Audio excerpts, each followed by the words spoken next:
Это история, которая произошла совсем недавно с пожарными с пожарной части Колорадо-Спрингс, США. Пожарные не только тушат пожары, но и спасают людей от наводнений и животных, которые застряли. Как-то пожарникам пришлось спасать несколько щенков, которые находились в ливневой канализации.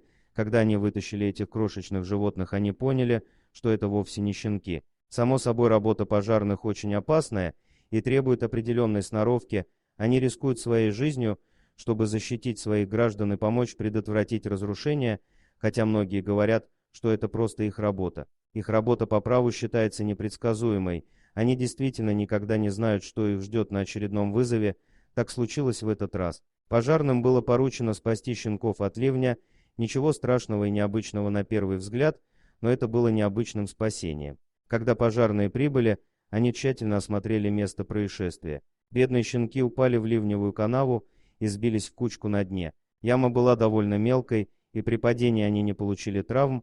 Для того, чтобы вылезти из ямы самостоятельно, щенки были еще слишком маленькие. Спасатели осмотрели всю близлежащую территорию в поисках матери, но ее нигде не было. Другие приступили к спасению малышей. Когда пожарные вытащили щенков, они попытались определить породу. В конце концов они решили, что это щенки лабрадора с их темным и блестящим окрасом. Хоть щенков и спасли, им предстояло пройти обследование ветеринарной поликлиники.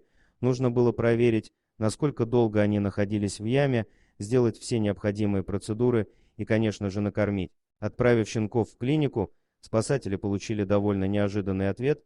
Когда ветеринары внимательно смотрели щенков, они заметили, что эти животные не только не были щенками лабрадора, но и вовсе не были собаками. К большому удивлению пожарных, так называемые щенята оказались на самом деле лисятами. В этот период животные часто приносят потомство, а тем более в горных районах живет очень много лис. Врачам и пожарным пришлось вернуть лисят обратно, чтобы их нашла мать. Чтобы исключить возможность того, что мать может не вернуться или просто не принять своих детей, после того, как их трогал человек, пожарные должны были наблюдать какое-то время за ними. В любом случае без дома лисята уже не останутся, ведь если мать за ними не вернется, их заберут в заповедник.